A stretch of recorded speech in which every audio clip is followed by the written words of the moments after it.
Hello my friends, again a short YouTube video, and the theme is the power of presence. The power of presence. Can I ask you, what does the power of presence mean for you in your spiritual journey? Well, let's just do a little recap here. We talk about the power of presence. Can you remember when you were in high school, or whether you were in an ordinary primary or secondary school, and you've seen a young man or a young woman, and they had that X factor, and you thought to yourself, wow, I want to be with that person.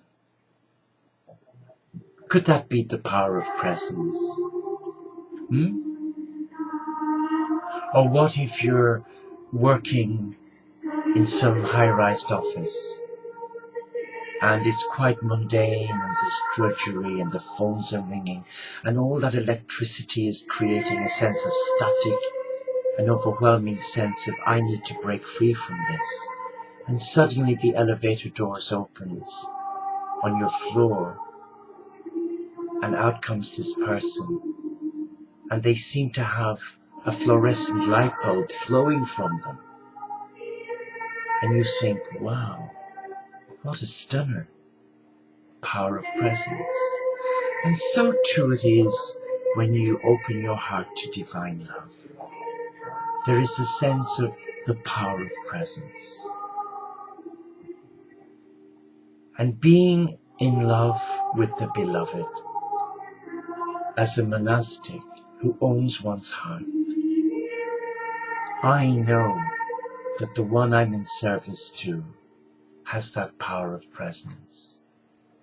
Jesus, my beloved, is the presence of all presences. Why is that? Well, I guess it's down to his integrity, his simplicity, his beauty,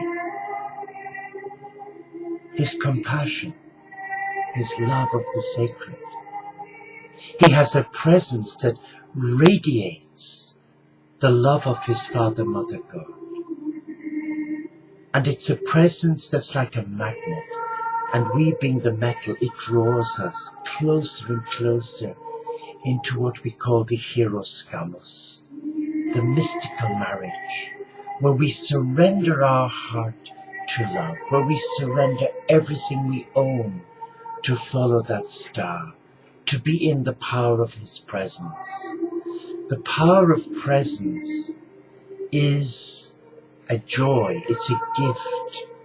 And do you know something? It is offered to all of us, not just to Christians. It's offered to every child of God to embrace the power of presence.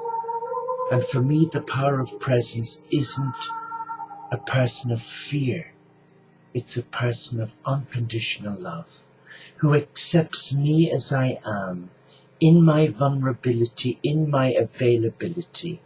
It accepts me, it trusts me, it embraces me, and it reverences the divine within me. So when we talk about the power of presence, when you open your heart to the presence of God, you allow the energies of God to flow through you.